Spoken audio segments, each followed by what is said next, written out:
Hello and welcome back to Witchfix. I'm Sarah and today I'm going to be talking about the DLC packs for Dishonoured 1, which are the Knife of Dunwall and Brigmore Witches. I have these as part of the Definitive Edition for Xbox One, so I went straight into playing them after my first playthrough of Dishonoured. It does also offer a third DLC pack, which is just challenges within Dunwall, which is the whale oil feud dystopia in which all of this takes place, but I didn't play that one because it didn't seem like it had any story elements for me to learn about. It just seemed like it was sort of added challenges to do with the powers of the game, so I gave it a miss. I then went into Knife of Dunwall because I'd heard that it was part one of the two-part Dowd saga, which indeed it was. Dowd, of course, is the character who assassinated Empress Jessamine in Dishonoured 1 right at the beginning. So we start the game with seeing that from his point of view again, which it's like a weird out-of-body experience because you get to kind of see Corvo from a distance, and I'm sure he didn't look that cool when I was playing as him. I'm sure he looked like he was sort of whirling around, confused and afraid, but I mean, in Dowd's recollection, he does look pretty cool. And then you get a visit from the mysterious outsider, who's the black-eyed weirdo who gives Corvo his powers in the main game, and he's already given you his mark on your hand and powers in the Knife of Dunwall. But he comes to visit you and says, you know, you feel things about assassinating the Empress and stealing her daughter, and I have a job for you because fate is coming, and various other sort of vague, slightly threatening and foreboding things that he says. But basically the end of the conversation is him saying, I need you to find Delilah, and that's all you're given, is just the name to go on. The Knife of Dunwall is 3 missions long, as is the Brigmore Witches, so in comparison to the main game is 9 missions, so the DLC gives you 6 extra missions, which is 2/3, which is pretty good length. And the first of the missions in Knife of Dunwall involves you going to a whale slaughterhouse, because this is not steampunk, this is blubberpunk, my friend, and everything is running on whale oil. So you go there because there is a whaling ship called the Delilah, and it's apparently no coincidence that it is called that, and you're there to infiltrate and find out what they know about Delilah there, if anything. You're accompanied on this mission and the other 2 missions in Knife of Dunwall by a character called Billy Lurk, who is dressed as one of Dowd's assassins in that she kind of looks like a cross between someone wearing an old-timey World War I gas mask and a plague doctor's outfit, which is kind of cool but also very scary when she just pops up next to you using her teleport abilities, which scared me more than once. She's a lady, which you can tell from the voice, but you know, you don't really see what she looks like, so she just pops up and talks to you at various points through the levels and tells you things very similar to what the heart would tell you, I suppose, if you had the heart, which you don't. The actual powers that Dowd has are quite similar to Corvo's powers in that you can still use blink, you can still use slow time and all the rest of it, but some of them have been replaced, so you don't have possession anymore, you don't have the summon rat power anymore, or wind blast. You do have the ability to use telekinesis, which is called pull, and that is for taking small items off of characters without being close to them, which is quite handy for some of the missions you have to do. And at its higher level, you can also use it to remove whale oil canisters from security devices from a distance, which is also pretty useful. You also get the ability to summon assassin, which does exactly what it says on the tin. An assassin pops up and they fight with you for a bit, and if you have invested in another of your powers, you can have them share your supernatural abilities as well, which makes them obviously more powerful. Instead of the heart telling you secrets and showing the locations of bone charms and runes, you now have a power which is called Void Gaze, which works very similar to Dark Vision, which is what Corvo has, but in addition to showing you people through walls and various items of interest, it also shows you runes. So with these new powers, you end up at Rothwild's slaughterhouse, and you're sneaking around and trying to find out the origin of this ship called the Delilah. Now, I found the slaughterhouse to be quite challenging because obviously I just come out the main game when I had all my powers leveled up, and now I didn't have those anymore. I had like the basic ones again, which was really annoying. Specifically, Blink just did not have the range that I had been used to, so I kept finding myself just kind of falling short and crashing down on the ground and getting murdered, which was unpleasant. Also, Blink is now when you're standing still in black and white, which really fucked with my depth perception and made it really difficult to get it onto proper ledges. It's only in colour, and the blob shows up as like its normal blue colour when you are moving, and I think that's meant to show that time has stopped while you're aiming your blink, but I found it really unhelpful to my depth perception that it was just in black and white.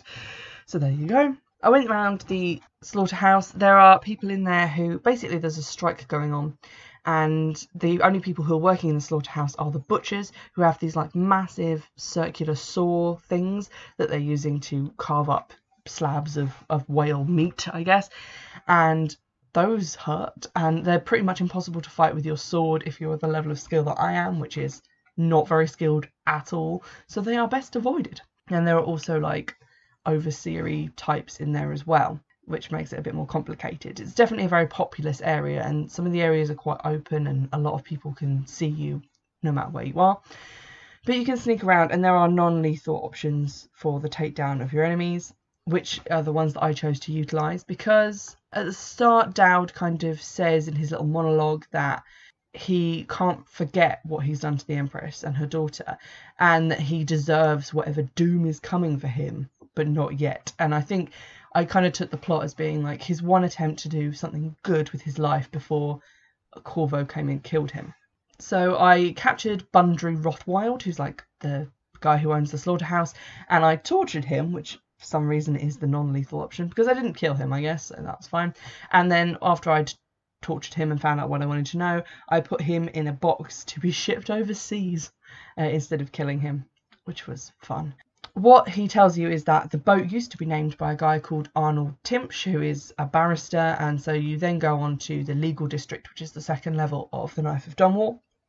I actually enjoyed that level a lot more, mainly because it was more narrow in scope. It was similar to the main game in that there were streets and then like a small house that you had to go into and like search around and find things. So I was much more used to playing in that kind of environment. Also, I managed to level up my blink ability at that point, so I could just zip around places, and I got through that level quite quickly.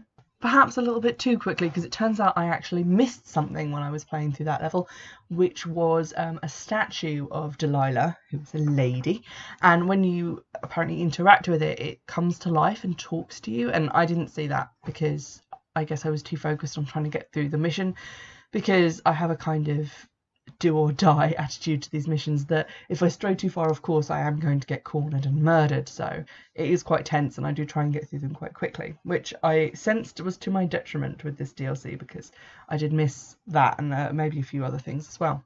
Anyway, you get into the house of Arnold Timpsch. I did the non-lethal elimination option on him as well, which basically just stealing a letter from him, planting another letter on him, and then going down to the basement and planting rat entrails in his valve system, vent system for the house, and then I escaped. And by doing that, I gained favour with his niece, who told me everything that she knew about the real life Delilah. And it turns out that the boat had been named after a woman who Timpsch had become obsessed with, but then he kind of grew afraid of his own obsession, so he gave the boat to the slaughterhouse. So you kind of get the impression that Delilah is someone who is very charismatic, who has some measure of control over quite a lot of people and is quite scary in that way. So it was building her up nicely as being a really good antagonist for me to kind of engage with later on, so I was really happy with that, and the plot was moving on quite a pace. Then we got back to the third level of the game, which was returning to Dowd's base, which is a level that you go around in the Dishonoured main game. So that wasn't terribly new, but I got to spend more time in different bits of it because my objectives were obviously different. Now, before each level, instead of going back to like a base to run around like the Houndpits pub in the main game, you don't really have that. You go straight to, you have like a little cutscene bit, and then you go into a screen where you could just buy upgrades and new kit for you to take on your next mission.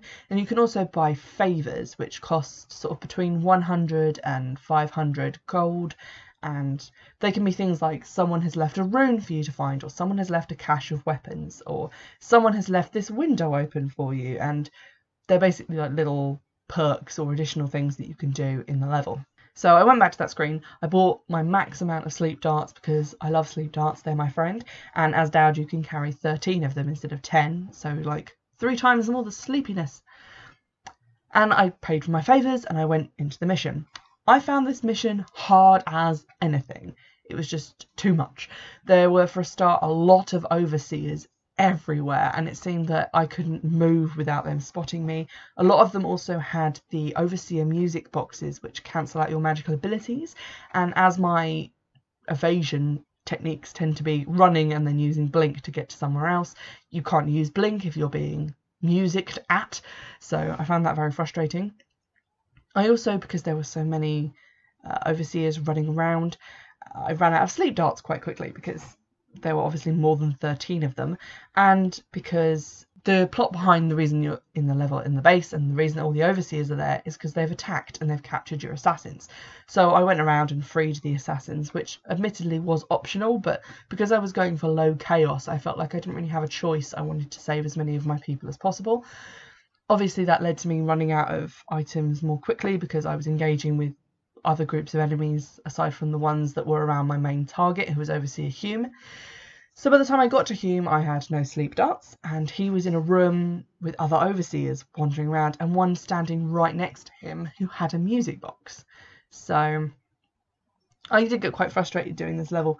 I had to reload it a bunch because in the end I just panicked and ended up killing people, so I had to reload, and the reload times do not get any shorter with the DLC. They're still like a minute, and when you're spending more time reloading than actually playing the game, it does feel a bit frustrating and annoying. Anyway, I finally managed to assassinate Overseer Hume by flinging a bunch of choke dust, which is a mixture of kind of smoke bomb and knockout powder, into the office where he was, sneaking in and stabbing him, running away out of the window again. And then I realised that I was meant to take something off his body, and I couldn't get back in there because now everyone was on high alert. So I had to reload again, did the same thing, but this time managed to get the thing off his body, and I'd pre-lined my exit window with a load of stun mines, so when I got away I stunned everyone who was chasing me, which made me feel quite clever, so I was happy with that. You then regroup with all your assassins for sort of the end cutscene of the game, and then Delilah pops up. Her name is Delilah Copperspoon. She is a witch, and she has quite a scary appearance and scary powers. You don't really see her that close up, but she's quite pale, she's wearing a lot of black, and she looks quite veiny from a distance. And it turns out that she's been working with Billy Lurk, your second in command, who is the one who kind of betrayed you and is the reason that the Overseers came to try and kill you. Now, because I was in low chaos, Billy actually sided with me at that point and said that she put her life in my hands because she was the one who betrayed me, and I spared her life because I'm a nice person, and then she left Dunwall forever. Or, you know, until she comes back, as I'm sure she will. So that was the end. I did look up the high chaos ending, and it isn't as different as the high and low chaos endings of the main game, but I didn't expect it to be. What happens is that Billy just fights you, and then you can obviously beat her if you want to continue with the game, and then you have the choice to spare or kill her. But, I mean, it was nice that she just didn't make me do that, because I'd already been working on this mission for over an hour at this point, and I was just like, let me leave, I'm done. Overall, I was quite pleased with the Knife of Dunwall. I mean, the last mission was incredibly frustrating, but it was still nice to kind of go around and be this new character, and Dowd is actually voiced, which was quite different, and to learn about him and to learn about the background of the character who'd caused so many of the events in the first Dishonoured. And it was also interesting because as you were going through the game, you got like tannoy announcements about what Corvo was doing, so it timed it quite well with the rest of the game, and it did feel like I was playing kind of concurrently along with what I had done in the main game, and it was quite interesting and it was very fun. So definitely enjoyed that and was very eager to get into the Brigmore Witches, which is the second part of the DLC.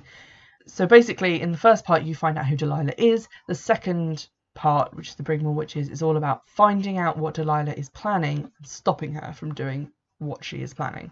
So the game starts out and you're back at Dowd's base. You can go around, find some runes and some money just to get you started so that you can buy things for your first mission.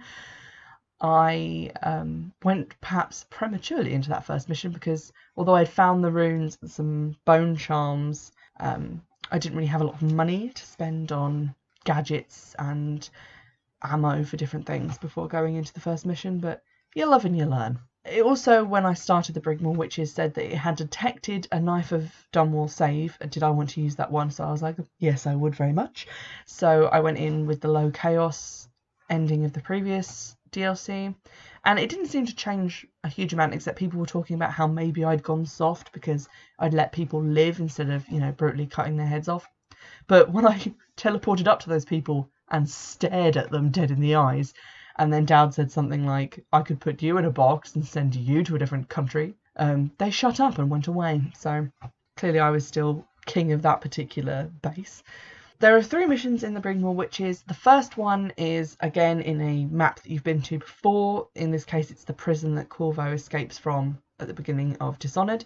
Although, because he has escaped from it, security has now been tightened in that they've blocked off all the air vents and sewer grates, and they're like, fool me once, shame on me. Fool me twice, shame on you. I did fool them twice, so haha. There's also now a lot of the overseers playing with the music boxes, which I love so much, so I didn't really get to use my powers to get into the prison, but once I was in there I could, which was fun. And I encountered a character who I'd met before, who was the solicitor who I'd had kind of imprisoned, Arnold Timpsch from Knife of Dunwall. I'd had him put in prison and his estate confiscated as one of the non-lethal endings. And this is when I started to have real problems with the Brigmore Witches, because in the previous DLC, Knife of Dunwall, and in the main game, secondary objectives come up on your map. They're marked by markers and they appear on your objective list.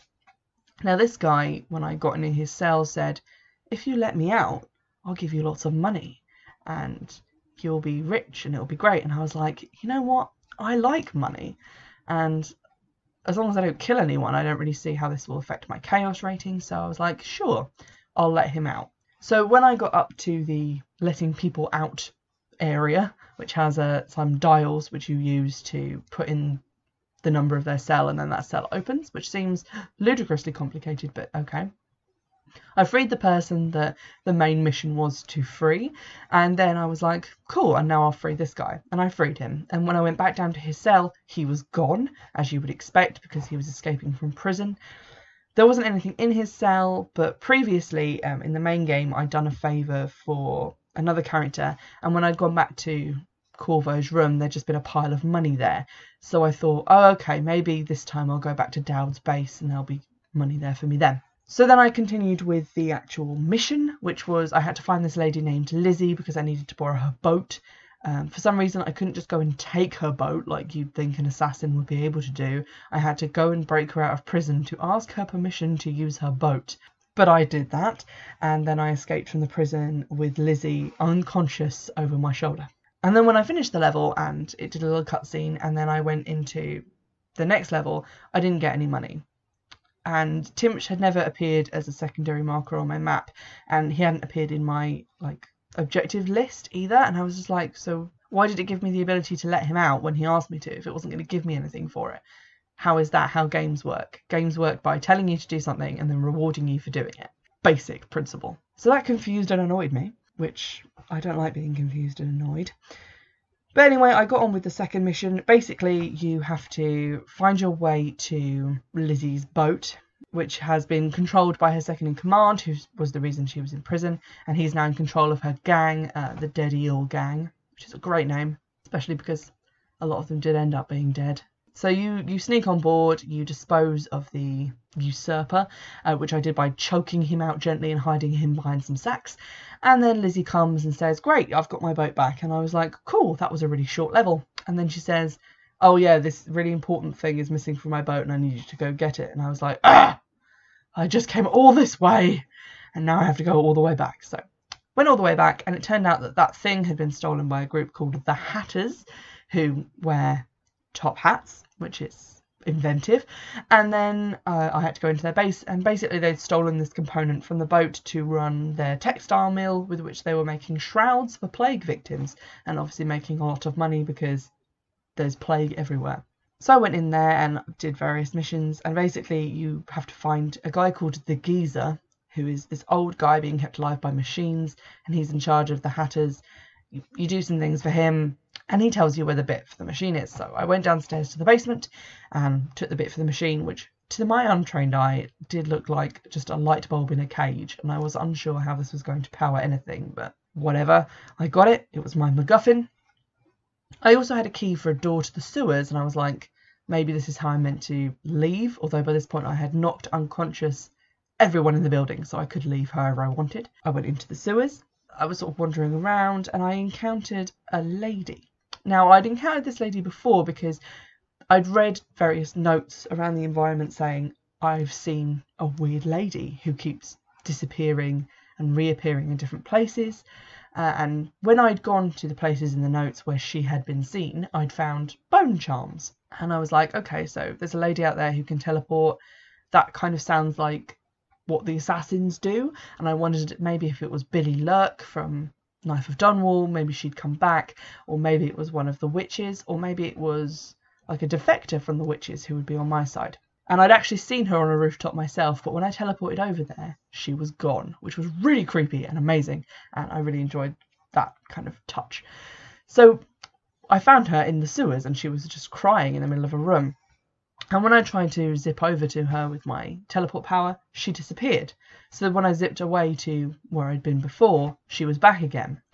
So feeling like I was being funneled into a trap by the game, I went up to her to talk, and she was crying, and she said, oh, there's so many horrible things down here, but none of them as horrible as me. And then she attacked me, which I'd seen coming, so I had my sleep darts out, so I darted her down.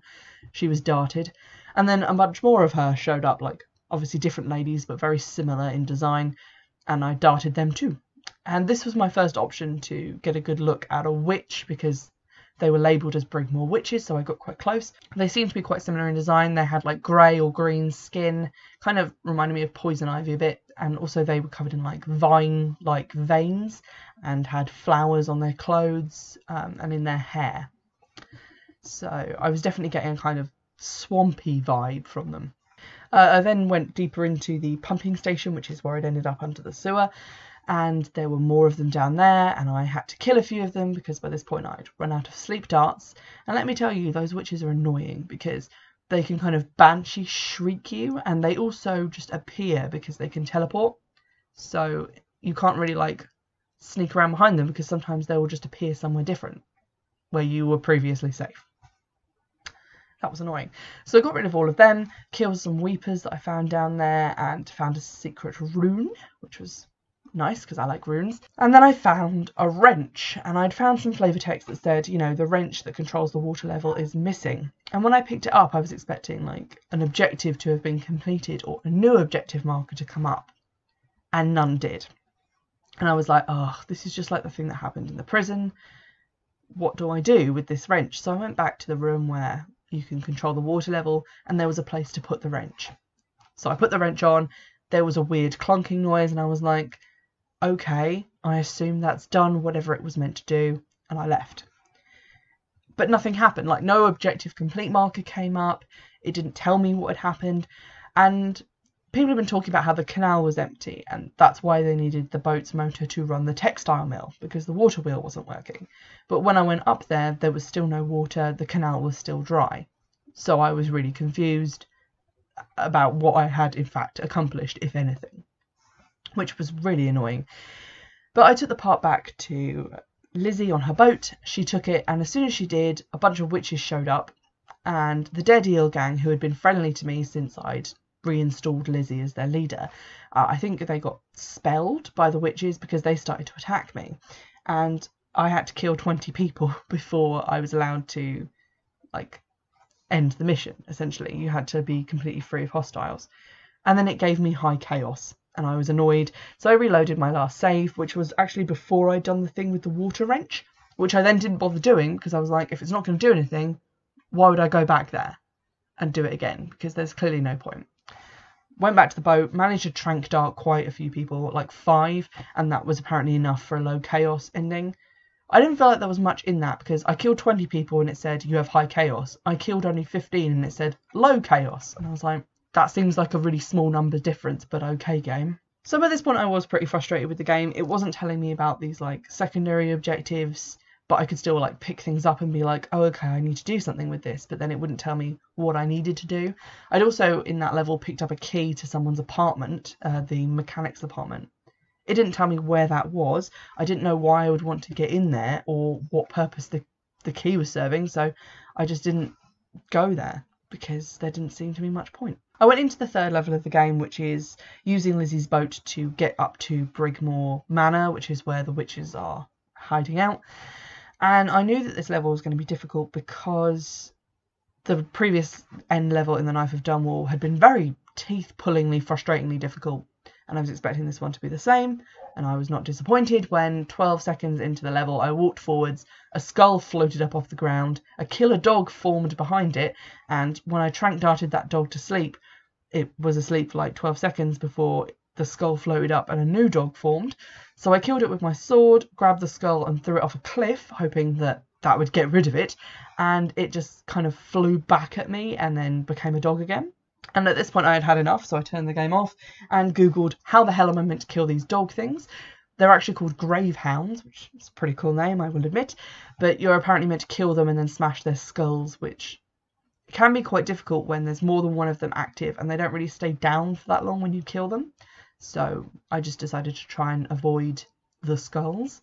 I paid for a bunch of favours for this level. There was meant to be a witch in a red jacket who would have information for me because she was a traitor. There was also a hidden cache of weapons, and there was meant to be a hole in the fence that I could get into the property through. I found the hidden cache. It was very much appreciated. I did not find a witch in a red jacket.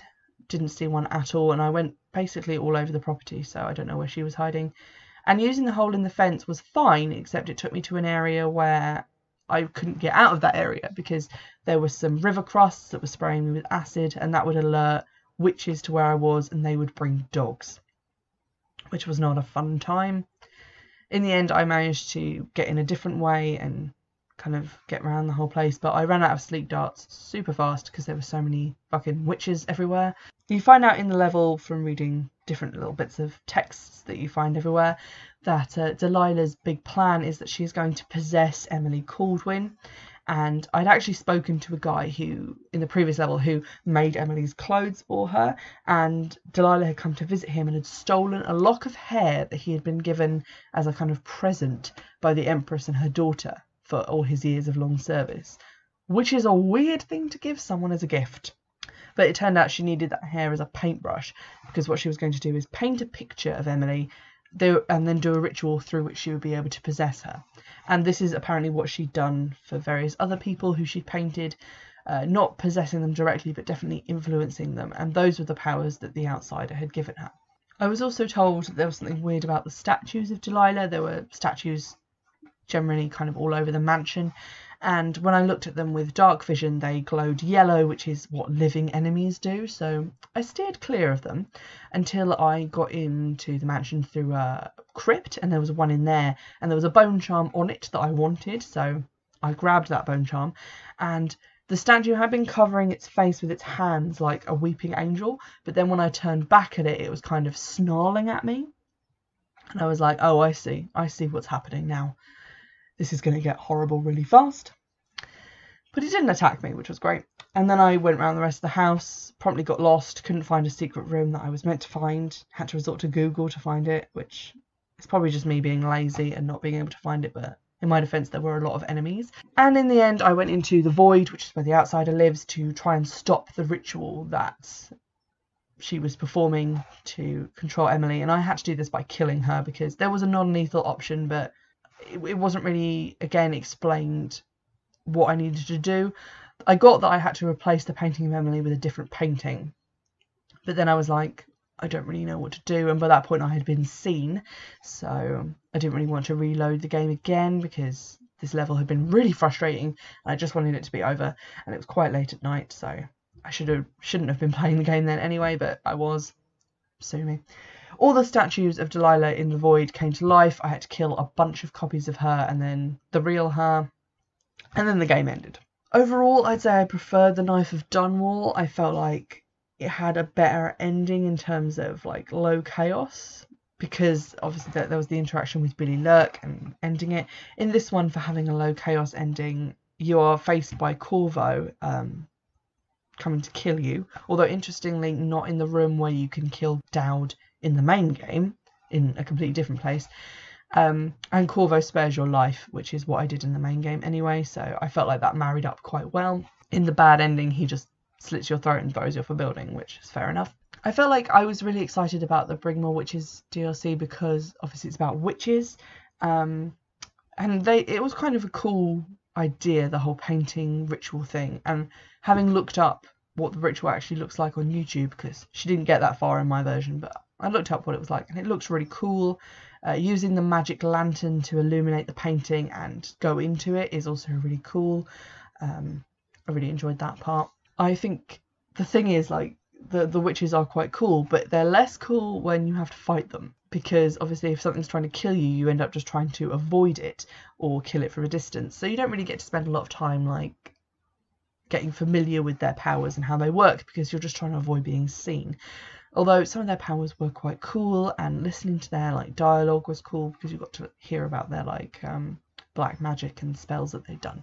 I found out from Googling Delilah Copperspoon, just to find out a bit about her and the ending, that she is actually the main antagonist of Dishonored 2, which arrived yesterday in the post, serendipitously, so I'll be getting into that. I think that's going to be a really cool element to the game, because I want to play as Emily, so I will be a female witch with outsider powers fighting another witch with outsider powers, so it'll be like a witch on witch extravaganza, and I'm hoping to see some more cool stuff and more magic stuff, because that's what I'm really enjoying about the Dishonored series so far. I hope you've enjoyed this episode. If you'd like to get in touch about anything else that you know about Dishonored or any other games that you think that I might like to play, then do get in touch. You can do so on Twitter, which is @Witchfix, and by Gmail, which is witchfixpodcast@gmail.com. You can also donate to my Patreon, and there's a link in the description for that. Otherwise, I'll see you in the next episode. Bye!